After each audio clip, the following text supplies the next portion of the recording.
Welcome to the Resolute Warrior Podcast by Resolute Men Ministries. Well, welcome to the Resolute Warrior Podcast. My special guest is Tierce Green. Tierce Green is a speaker, writer, and consultant. His gift is communication, which takes him across the nation and around the world, helping men discover their pathway to authentic manhood and equipping the church as a whole to grow deep in their intimacy with God, community, with believers, and influence with others. He has created the training content and other curriculum for LifeWay, Student Life, the Northern American Mission Board. He is an effective teacher of biblical principles with practical applications. Tierce is also a co-presenter of the 33, the series of Authentic Manhood. 33 is a journey to authentic manhood as modeled by Jesus in his 33 years on earth. Tierce taught the principles of biblical manhood to over 1,000 men each week for 7 years in a seasonal gathering called The Quest in Woodlands, Texas. He has also created the 12-session video series for men called Fight Club, Some Things Worth Fighting For. Tierce, welcome to the Resolute Warrior Podcast today. Man, thank you so much, Rob. Good to be with you guys. I love what you guys do. Oh, I appreciate it, sir. And we always like to have fun when we start this to kind of get to know those individuals that we interview. So we call this our triple play round, and we're just going to ask you some questions just to kind of have fun with. Is that all right? Yeah, sure. All right. So what is your favorite place of all places you've traveled? I would say Grand Cayman, and it's Cayman, not Cayman. You know, if you go there, they'll correct you real quickly. And so a buddy was a pastor of a local church there. He said, you know, would you like to come and speak to our people and maybe have an extended vacation? And I went, are you kidding me? Absolutely. And so we got to know the people, and it was a very, international group of people from all over the world who live there. One of the most exciting things about that was, of course, they helped us tour the island. But when their church did baptism, they caravanned over to Smith's Cove, which was a public gathering, and people were just used to the church coming to baptize, and they'd kind of get out of the cove and hang out on the rocks.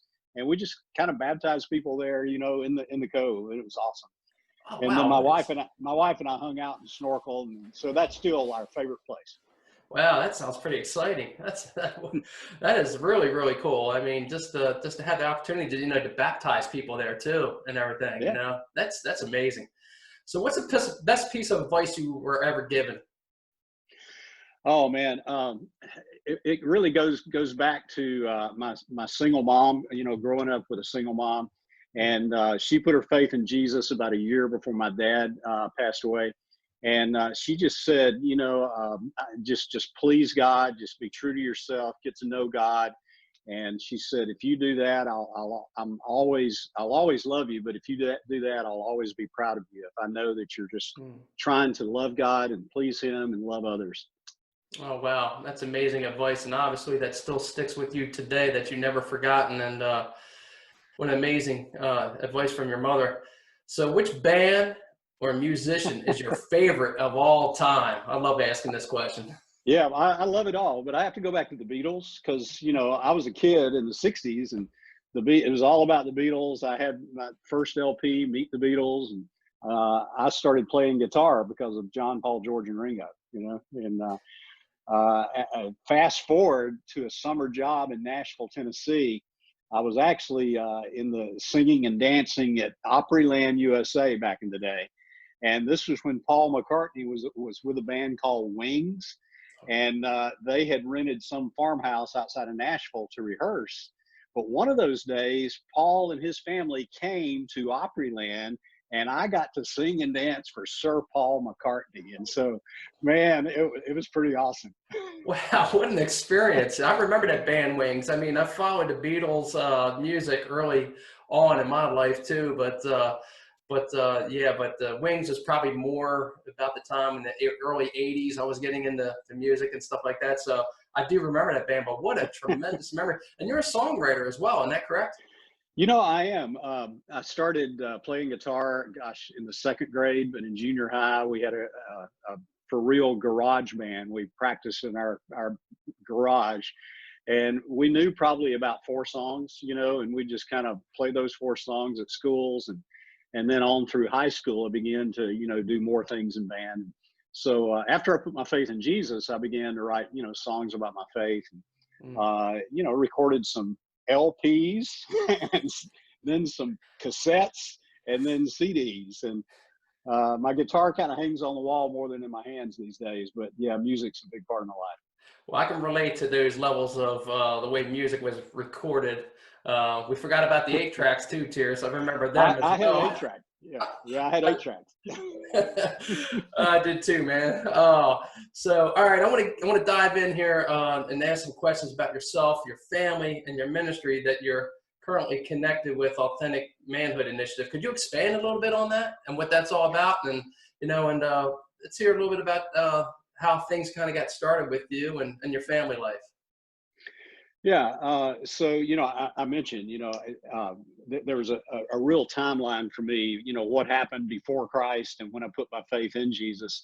And so when I was 19, I put my faith in Christ and grew up with a single mom, as I mentioned. And so for me, a lot of areas of manhood, I was just guessing, and a lot of times I'd guess wrong, and that would lead to a lot of frustration.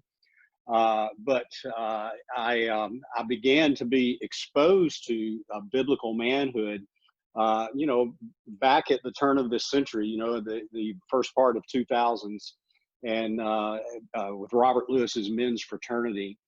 And that just absolutely revolutionized my life. It was like, man, where was this stuff when I was growing up? And so Authentic Manhood is now kind of the overall umbrella for 33, the series, which we'll talk about in a minute. But Authentic Manhood Initiative is a specific strategic partnership with Authentic Manhood. The difference is we're not so much about just selling curriculum. It's about how do we really implement a strategy to help men engage, not just in content, but in camaraderie and accountability. And so it'll be 2 years ago this fall when I became a free agent. I resigned from my most recent church staff position as a pastor on staff. And now my full time is devoted to just helping groups all around the world just talk about strategy and content and, how do we help men really engage. Well, that's pretty amazing. I'm just curious now that we're like in this pandemic, how has that affected the ministry? What ways have you had to be creative through getting this content out? Yeah, everything shifted early in the spring of this year. We came back from spring break with our daughter, and all of a sudden everything changed. A big part of what I'm doing now is speaking for events, men's events, general events. Everything canceled. So all of those, live engagements just were erased. And so we quickly, shifted and began to say, well, hey man, life goes on. And, thank God for the technology we have that community does not have to be limited to proximity.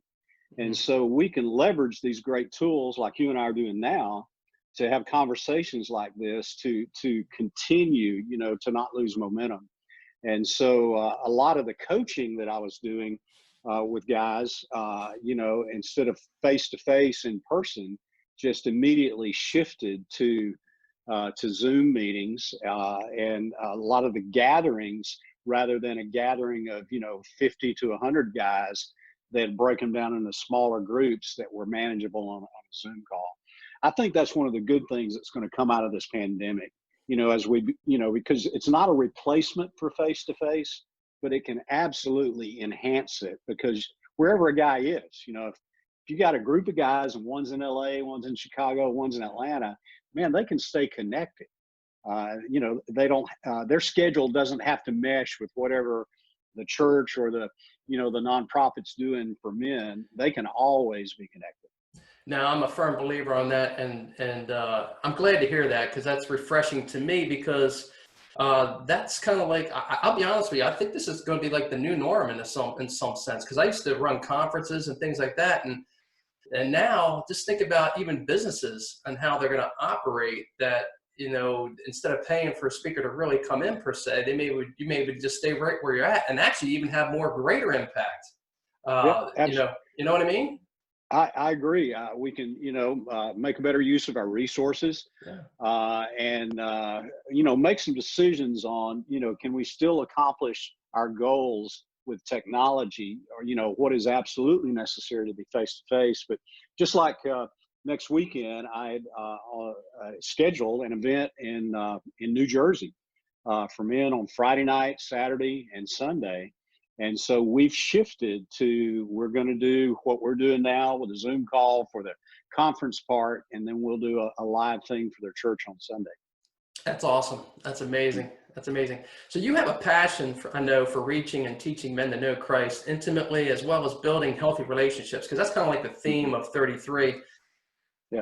So how or when did this passion really kick in for you to have this, to want to build some type of ministry that would connect with men? Yeah.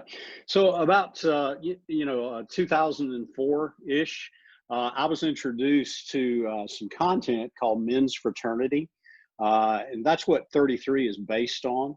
Robert Lewis was directional pastor at a church in Little Rock, Arkansas, and his men came to him and said, "Robert, could you do something for us to help us understand, our role as men and how we can apply biblical principles?" And so he created a gathering called Men's Fraternity.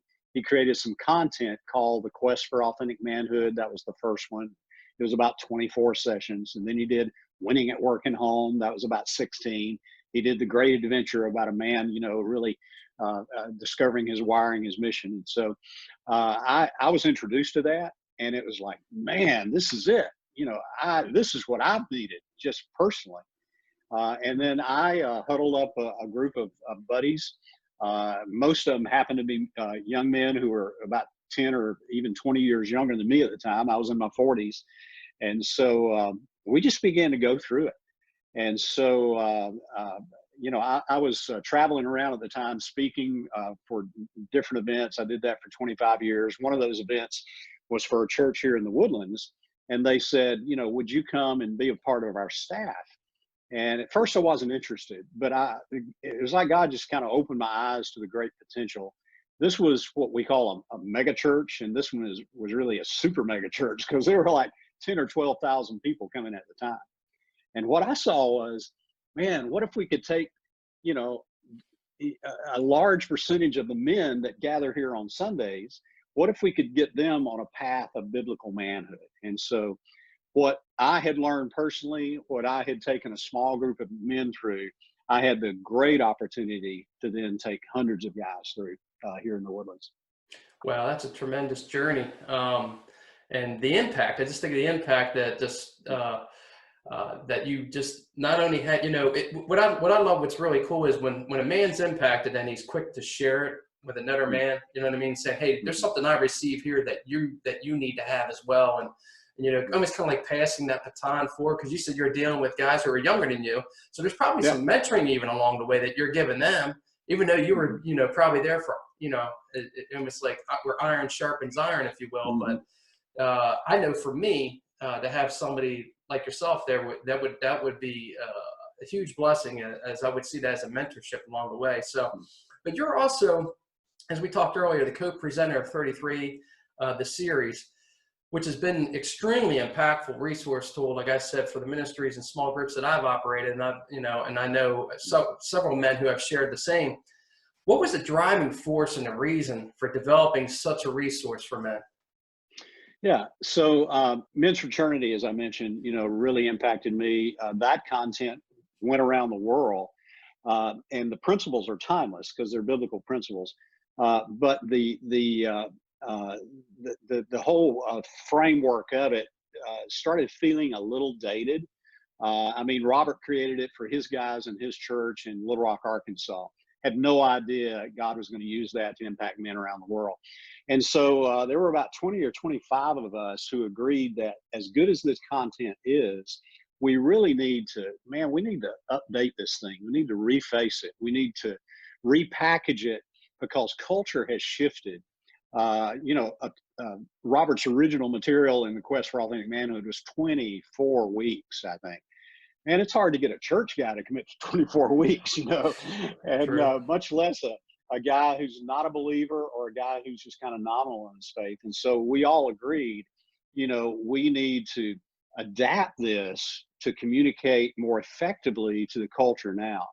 And so about 25 of us met in Little Rock, kind of a think tank, and we just began to whiteboard out, what if we could take Robert's original content? What if we could break it down into bite-sized chunks and add some new material to that? And what are 6, areas of a man's life, critical areas of man's life we need to address? And so that's when we came up with the idea to do 6 volumes of content. And each volume was going to have 6 sessions. And then we said, and the sessions need to be short just because of attention span. As good as the material is, a guy's going to zone out after a while. So how can we hold his attention? And so we just began to talk about it, and we came up with some, some ideas for how we were going to restructure it, repackage it. I had no idea I'd be invited to be one of the guys on the teaching team at the time. I was just sharing my ideas. Oh, well, I tell you what, it worked, Awesome. And I love it. What was refreshing about what you just shared is that you're right. The attention span's small. So when there's guys like me who are leading it, we appreciate it. You know what I mean? Yeah. Because, it's, as guys they're elsewhere. They're thinking about the other things they need to be doing. And so what I actually did, just really quickly on a side note, is I actually taken that material and I meet with the guys like once a month. And I'll have guys come out. So we do whatever a 6-month span, and we feed them, that kind of thing. And it was just a different way of a different approach, if you will, because even guys, they're so involved with so many things that, to commit every week was even a challenge at times. So it was such a blessing for me to be able to do that. And the material is just laid out really nicely and to be able to accommodate. So what I found intriguing though about this 33 series is how it was designed, not only to connect with the new believer, but also the seasoned believer. And so was that the intent of this series design? And if so, how difficult and how challenging was it to accommodate that, to try to reach the new believer as well as the seasoned believer? Yeah, that's always a big challenge. But when I think reaching men, I'm not thinking about reaching the church guy. I'm thinking about reaching guys. And so, we always need to kind of think like an outsider. Phrases and information that may be just real second nature to us. We got to imagine, okay, how's this guy hearing it? How about the guy who's never heard this before? How can we say it in a way that he might understand it? And so you just apply that to whether it's a seasoned church guy or a rookie or still an outsider, just kind of kicking the tires, And so it's a big challenge because you got to be careful not to neutralize everything just to reach one. And so, you just, whenever you're creating the principle or you're, wordsmithing the information, and that was the beauty about 33. We had a team of guys. It wasn't just me and John and Brian, the speakers. We had guys behind the scenes, and we would write and rewrite, and we'd say it, and we'd say, okay, now, if you were a guy who is new to Christianity or just, skeptical, how do you think this would sound? And so whatever we do and however we present, these things, we've always got to be thinking about the guy out there. How's he thinking? Big challenge. That is a huge challenge. And for me, what I find out is you made me think of something. So as I have a group of men, I find out, because I did men's ministry for like 15 years. So what I find interesting is how more open, how more vulnerable guys will be when you take them out of the church building setting. Yeah. So I'll bring them into the house here, and it allows them to be a little bit more raw, more authentic, let them be real. So I know you have done some interesting, you had some interesting ways, which I'm a strong supporter of, that I'd like you to share about how you're connecting with guys outside the church building. Yeah. So for whatever reason, coming to a church environment is a barrier for some guys. It's a hurdle. And so I'm thinking, well, man, there's nothing magical about the church building. It's just brick and mortar. Right. The church, we are the church. And so, again, thinking like an outsider, you think, well, what environment is a guy more likely to relax and have a conversation? Man, I've had some of the best discussions on my patio, grilling steaks or burgers, or sitting around my fire pit enjoying a good cigar, and the conversations just begin to flow. And so our radar should always be up as followers of Christ. It's just like Jesus, we're having a conversation. He is having a conversation about water, and now he's talking about, spiritual water, Right.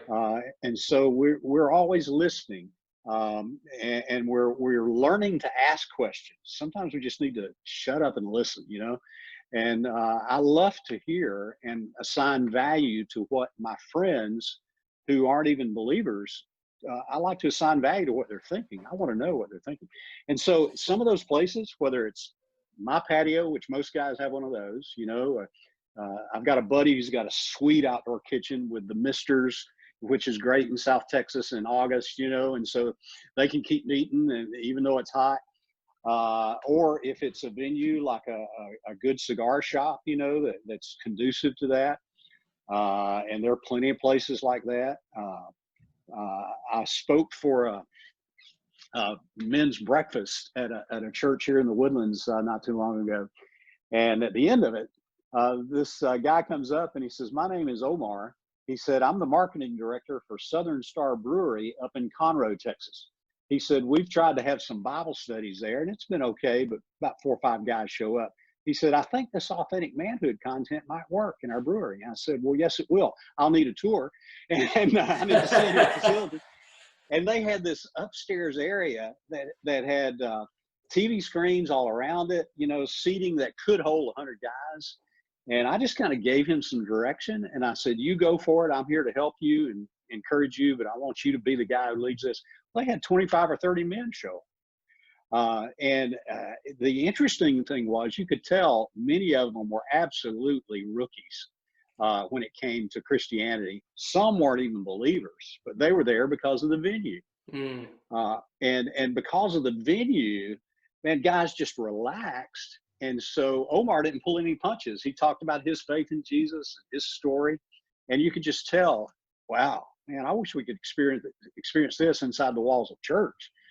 But you're absolutely right, man. Sometimes the simplest thing is just switch the venue can make all the difference in the world. Oh, absolutely. It's a huge thing. It kind of like you kind of said it. It almost takes like this wall down, Mm-hmm. and guys, it allows them to relax. Hey, isn't that what Jesus did? He met them right where they were, right? He hung out with the tax collectors, with the sinners. He went out there right where they were.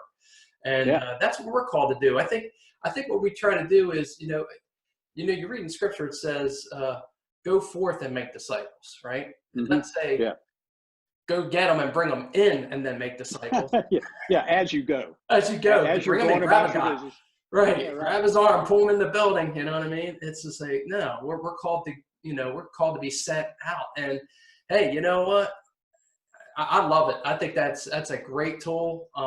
It allows guys to be lax, allows them to be, open, and just that they're saying, okay, hey, is it okay? They're actually talking about God. Do I have to clean myself up first? No, just be a guy. Oh man, I love that. A big turning point for me, my wife and I both realized that we were not very much like Jesus, because we really didn't have any friends who weren't church friends. Right. We had acquaintances, but we were typically just inviting them to the church, but we never invited them to dinner. And so we began to be very intentional about cultivating those friendships, those relationships, and actually being a friend of, what the Bible would call sinners. I don't like to lead with that, because I don't like to tell my friends who aren't Christians, I want to be like Jesus and be friends of sinners, and that's why I'm hanging out with you. It's just like I truly like these guys. We'll go to guitar shows or gun shows or boat shows together, and if you pay attention on the way there, I mean, there are opportunities to share your story, your life. It's truly some amazing things that can happen. Uh, Yeah, go yeah, ahead. I'm sorry. well, yeah, you mentioned something about, guys thinking, do I have to clean myself up first?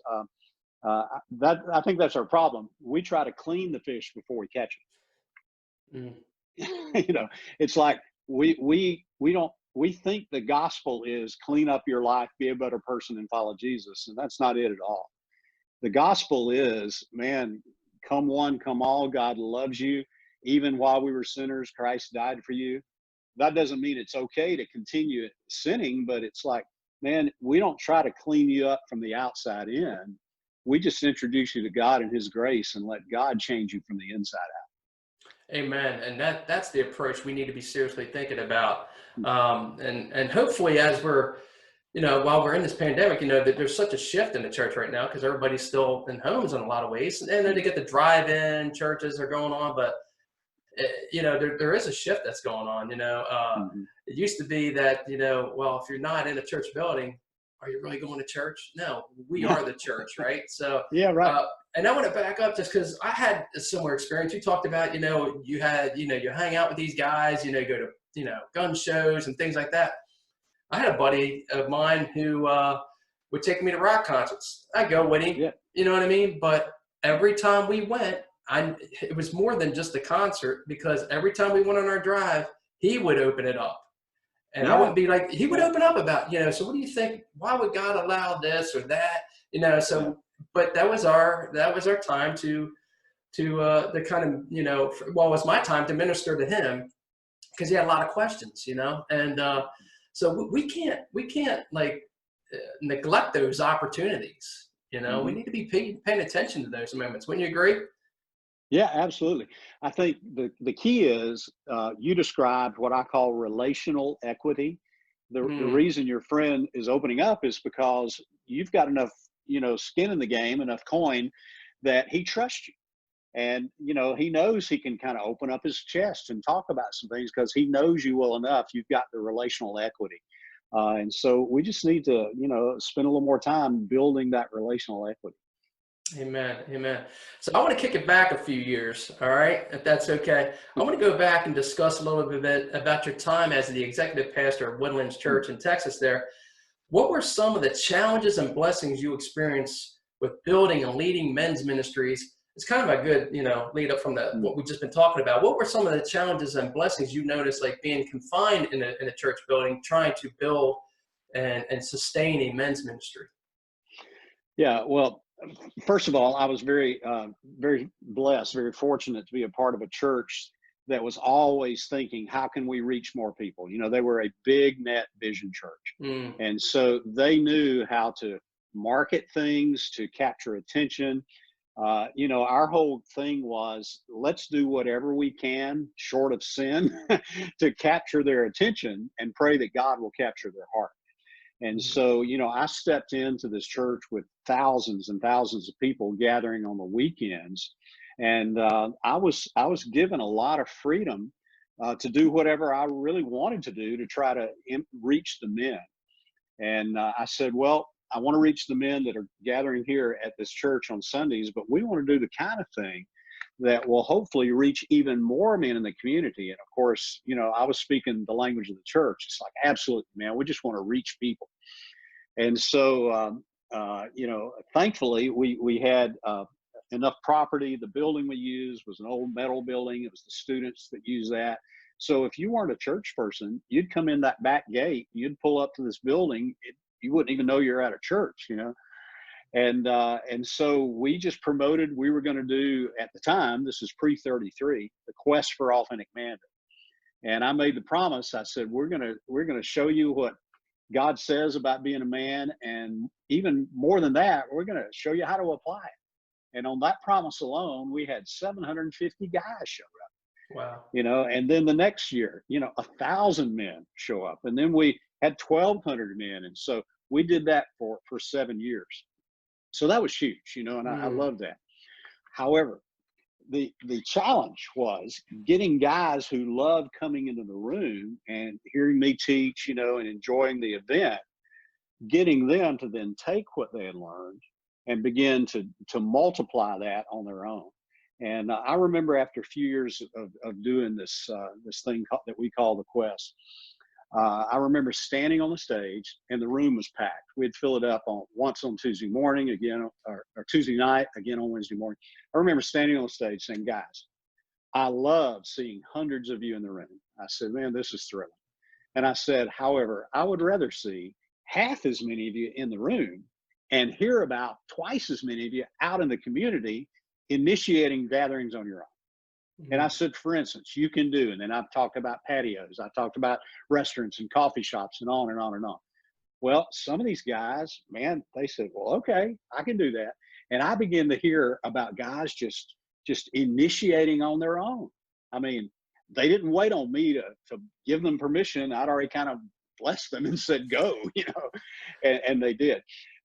But for as many guys that were doing that, one of the biggest challenges, and even today with 33, as good as it is, there's still guys who are reluctant to take what they've learned and initiate a group on their own. They seem to still be waiting on what I would call, a professional to organize a meeting for them to come to.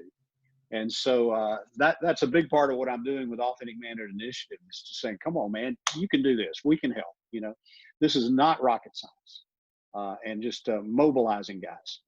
That's awesome. So kind of piggybacking off of that, because I'm kind of hearing it. What do you think is creating that disconnect for men to be engaged into like a traditional church setting? What do you think is holding them back from moving forward? Yeah, well, several things. Culturally in church, a lot of guys are used to just simply coming, sitting, watching, leaving.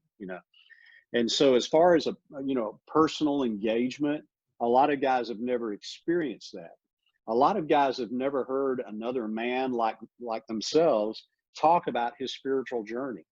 And so if you've never experienced it before, guys are reluctant because they don't know. They're thinking, if I come to this event, man, are you going to ask me to turn in my Bible to some book in the Bible I don't even know where it is? Is that going to be embarrassing for me? Or some guys are thinking, is this going to be some touchy-feely thing, guys getting in touch with their feminine side and, crying and stuff. And so guys are just afraid of the unknown. And so one of the best things to combat that is to tell stories. And so whether it's writing it in a blog or doing just a short, with your iPhone, hey, here's my story. And guys begin to hear this and you go, oh, okay. I can relax now, this, and you kind of demystify it a little bit. But I think a lot of guys, their experience has been whatever event you have for men is going to be highly academic and not a lot of real practical stuff, and so they're just thinking, been there, done that, thank you very much, not interested. Yeah. And that is such a huge challenge, and kind of taking a step forward with that. What I'm kind of hearing is when we fall short in those areas with guys and trying to, get them, it's hard to, get their interest and draw them in, get them to stay connected. And with the biggest challenges, it's just the discipleship piece. So why is it that a lot of churches, men's groups, even nonprofits fall short on this area of discipleship? What do you think the disconnect is? Well, it's got several layers. I think one of the biggest ones, though, discipleship has almost been turned into a curriculum thing. Go through this curriculum. When you get done with the curriculum, then, hey, you're a disciple. And so they've made it, very academic, very classroom oriented, very curriculum oriented, but they've left out the community, the camaraderie, the accountability, the practical application. And so, the question we get all the time in 33 is, there will be groups who go through volumes 1 through 6 in record time. And then they say, okay, what other curriculum would you recommend we do? And I'll say, okay, time out. Let's back up and let's talk about your goal. Okay. The goal is not to power through any curriculum. Okay. Are you experiencing community and accountability? Does that make sense? It makes huge sense.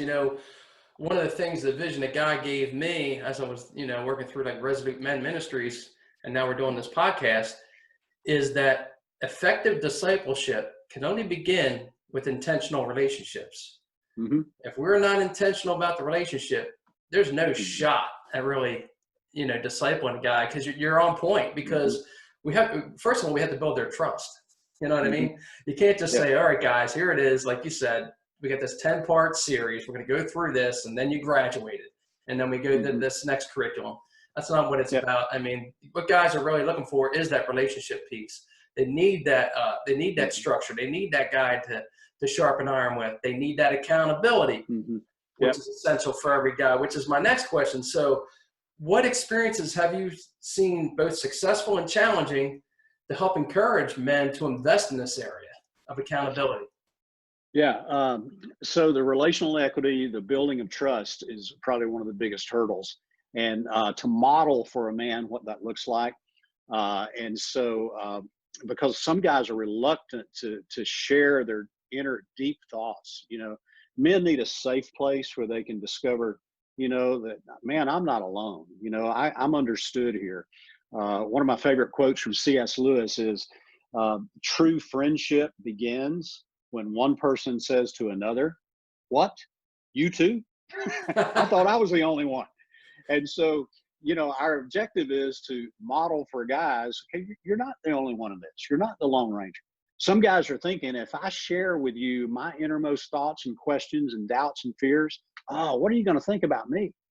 And so one of the ways that we disarm that is we share our own frustrations and fears and doubts. Because many times in our discipleship, plans and curriculums, there's almost like a guy is presenting information as if he's arrived, and now I'm going to impart this to you.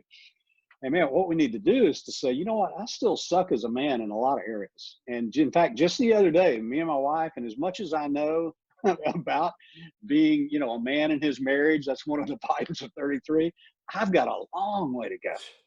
And let me tell you how I messed up this week. And let me tell you how I got back on track. And a guy hears that, and it's like, oh, okay, Tierce is still running the race. And he'll run the race along with me, And so one of the biggest challenges is to get guys to begin to take a chance and begin to share a little bit of what's really going on in their heart and their mind. You just don't go from like A to Z. You kind of take little steps of, okay, let me share a little bit here. Okay. And then you share a little bit here, and you build the trust. There's some things that I won't share with some guys I just met because I don't know these guys. I need to know their story, where they're going. Are these guys trustworthy? But if I've developed and cultivated the relationship and we have that trust, then I'm going to be a whole lot more transparent with those guys. I know they've got my best interest in mind.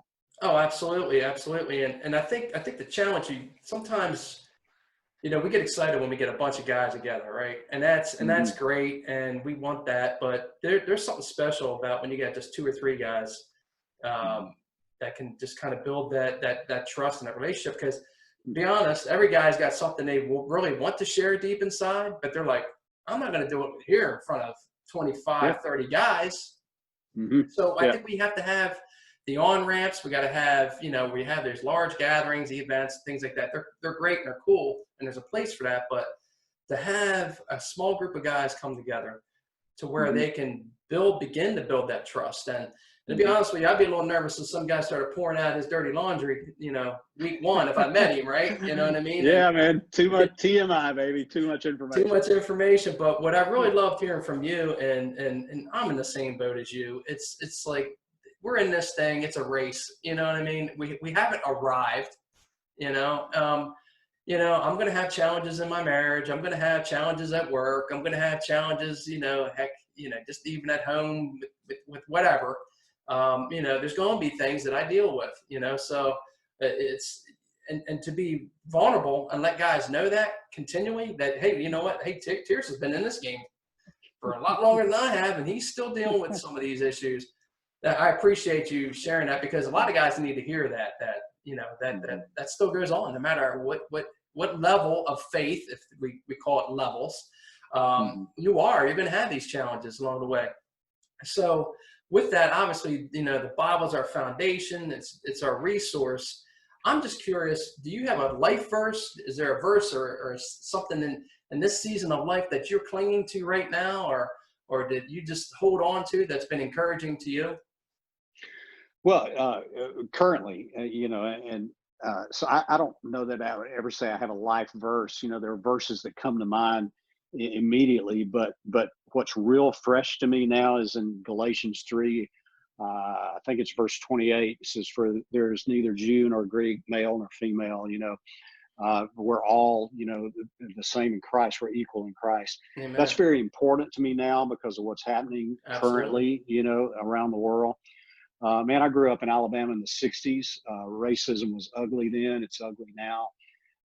And so there's no quick cliche fix, but just to treat people with respect. I mean, to me, if you're really a follower of Jesus, you don't become colorblind, but you value a person's heritage. Their differences.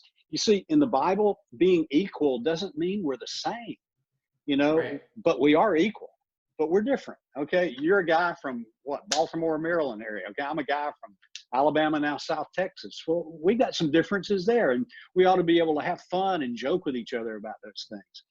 Right. We need to get out more, but yeah, that from Galatians chapter 3 right now about in Christ, man, it's a level playing field. And so that's fresh for me because just a couple of days ago, I was in the middle of 60,000 people in downtown Houston, and with my pastor and a good friend. And, we were just right in the mix of all that. And I'm realizing, okay, as far as we've come, good night. We got a long way to go. We do have a long way to go, and I appreciate you being open about that because it is a challenge. And I've been this has been near and dear on my heart. I know my wife and I have just over the last few days have been discussing this, and we got some close friends of ours, and they're African American. We had them over for dinner the other day just to kind of discuss this, what's on their heart. And because even though we think we understand, we don't really understand. You know what I mean? We're Mm-hmm. not walking in the shoes of somebody who's dealing with these issues and these challenges and the injustice that's going on. And, empathy is what we need right now, and to understand really what this is all about. And we do got a long way to go. And you know what? Jesus did he created the human race. We're all one race under Christ, but yet we're all created differently. And, and there's nothing wrong with that. It's just that, it's actually should be refreshing to us that, for me, just to hear what you being a guy that's in Texas, to hear what's going on down there. And then, like you say, what do you deal with up there in Maryland? I mean, there's things that we can learn from each other. And so hopefully we'll get there, Yeah. It's really the same principle applied in different ways. The prison system in Texas has opened up for us in Authentic Manhood. And so we have the great opportunity to work with teams who go into prisons and teach these inmates biblical manhood. And so, we're trying to resource them with training guides and materials and coaching. And so occasionally I'll go into a prison with these men. And so the same principle that you and I just talked about, race relations, in the free world, man, you apply it in prison, and you don't look down at a guy because whether he's white or black or Hispanic or whatever, you don't look down on him because he's in prison. Like, man, this is a guy that God loves, and God's grace sometimes in prison is very thick, because I'll see black men and white men and Hispanics and former Muslims hugging each other and calling each other brother. Wow. Gosh, I tell you, I walk out of there thinking, I need some more of that in the real world. When I go to the Salvation Army adult rehab centers, and those have opened up for us to resource them with training guides and materials. And I realize, man, these are men who are struggling. And Salvation Army rehab centers, man, they have a great program to deal with their addictions and life skills and, getting back on their feet as far as job applications. But a big piece of it is they want to equip men with spiritual principles and teach them biblical principles they can apply. And so, man, they've opened up to us. And so I can't wait to get back to helping them more after this pandemic begins to, we get on the other side of it. No, that's awesome. Because I love hearing that. It's so refreshing to me, because it's no, politics is not going to solve this issue. We know it's a spiritual problem, and for you to take that approach inside these prison walls, I've always kind of been intrigued about that. So maybe you and I will be talking more about that some way, how we could possibly do that up where I'm at. But that just to be able to invest in a guy's life and know that, hey, you are valued. You know what? You're a sinner just like me. You just happen to be positioned here, and, but to give them the tools and the resources to help them strengthen their walk. And for some of them, they never had that walk. But in some cases, it sounds to me, you're experiencing relationships there in prison that you wish that some men's ministries would have, you know what I mean? Where guys are supporting each other. We're all in this together kind of thing. Am I right? Absolutely, man. The first time I went to Folsom Prison out in Northern California, it was remarkable. The stories we were hearing, you could tell, man, this is genuine life change. But one of the most compelling things that happened on that trip was the guards pulled us over, the team from the outside pulled us over and said, guys, we just want to thank you for what you're doing, and you got to keep doing this. We have seen a culture shift in this part of the prison because of what God's doing in the lives of these men. And I went, okay, then. All right. That's how you know you're being successful. Wow. I mean, that alone knows that you're having the impact that God's placed in your heart, that, we don't have to be confined in one area. We can get the gospel out anywhere. And that's even including behind prison walls. And that is amazing. That's amazing.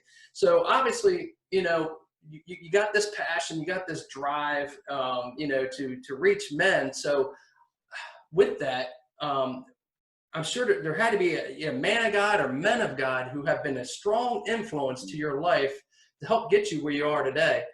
I'm just curious to know, who are those guys that had that influence in your life? Yeah. So as I mentioned, I grew up with a single mom.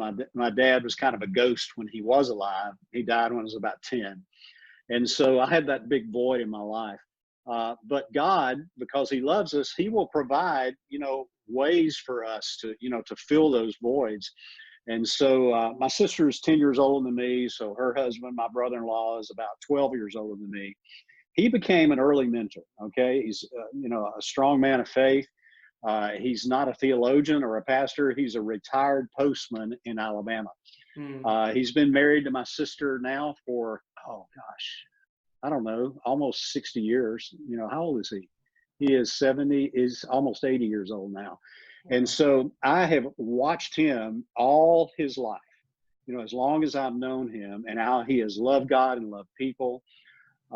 He has faithfully loved my sister all these years. She had a stroke about 3 or 4 years ago and has lost a lot of her short-term memory. And she'll ask the same question, 6 or 7 times in 30 minutes. And even now, I still watch my brother-in-law, and every time she asks that same question, he responds as if it's the first time, with just such grace and love. And I'm hearing that, and I'm going, man, that's what it means to love your wife as Christ loved the church and gave himself up for it. And, I've talked to him. I said, Benny, I'm so proud of you. You still inspire me today. And he said, well, it's hard. And I said, I know it is. I said, but what you're doing, man, that is huge. A lot of guys would be looking for the exit if something like that happened, So my brother-in-law was and continues to be, a strong influence. In my early 20s, I was a student pastor in Greenville, South Carolina. Single guy. For 3 months of those short 3 years that I was there, I got to live with a family, the McCurry family.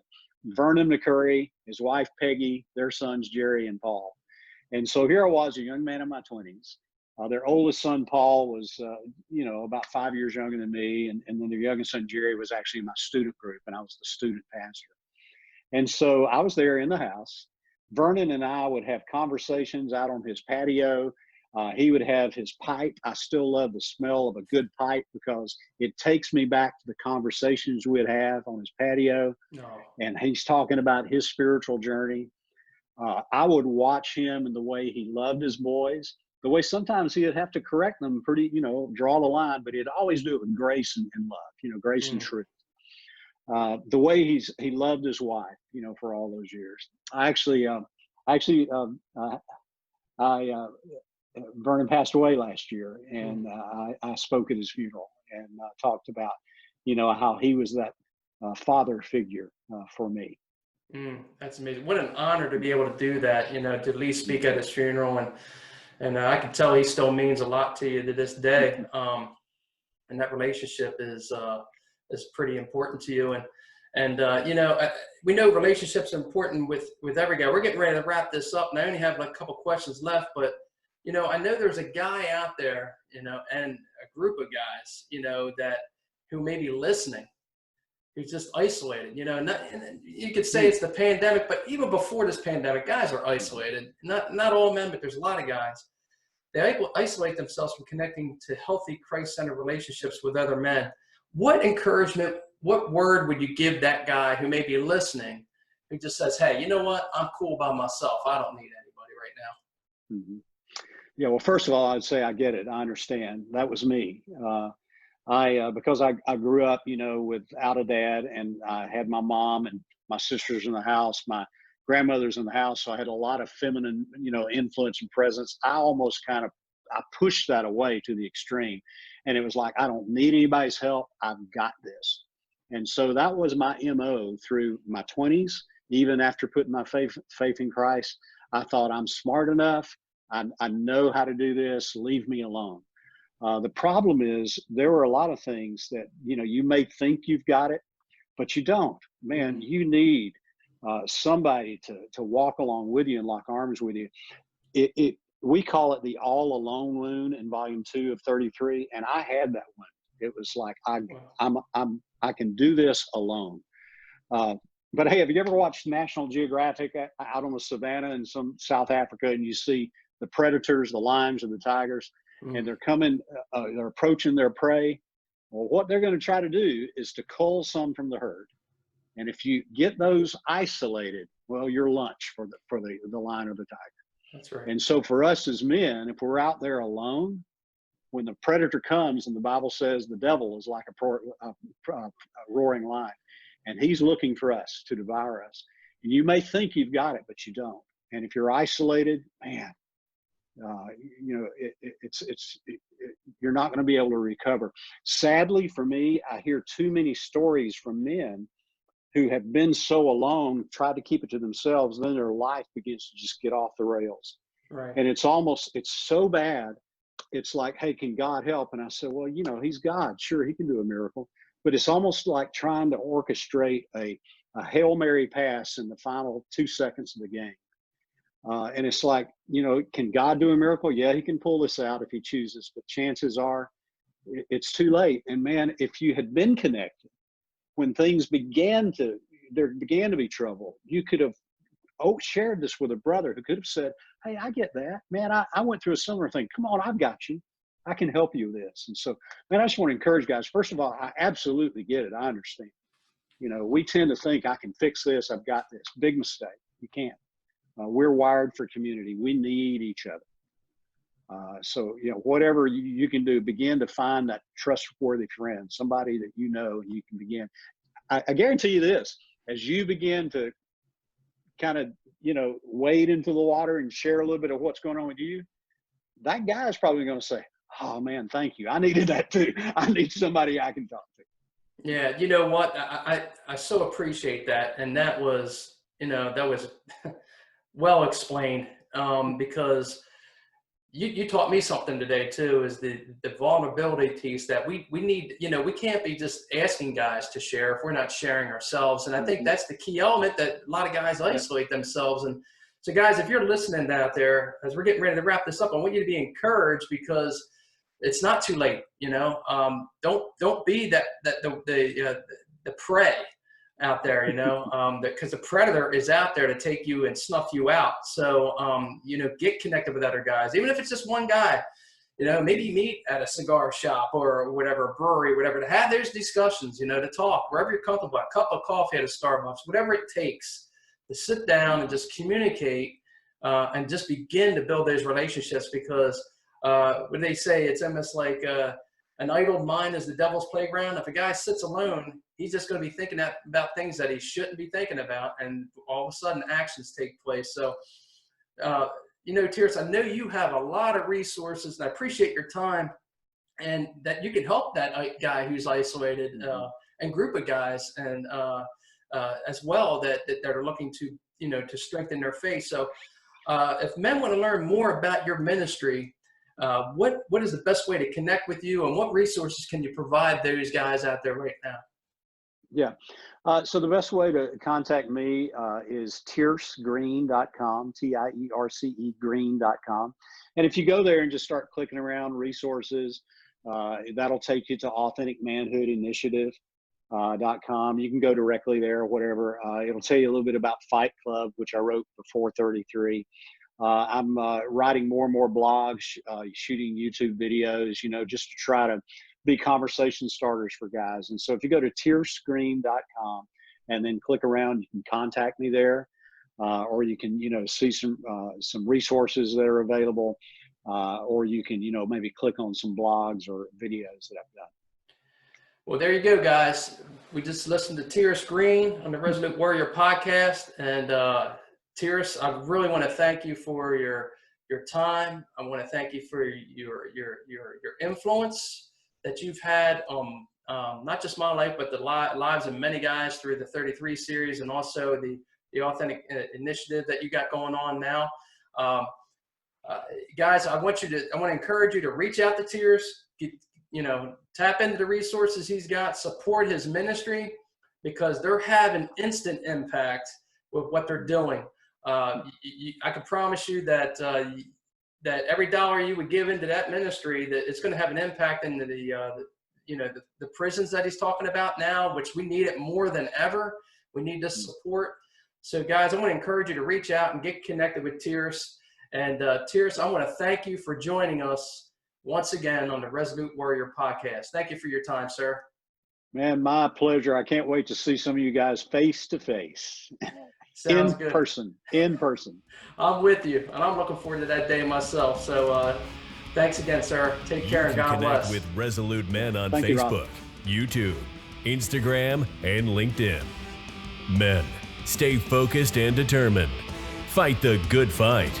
Live for something bigger than yourself. And be a resolute warrior.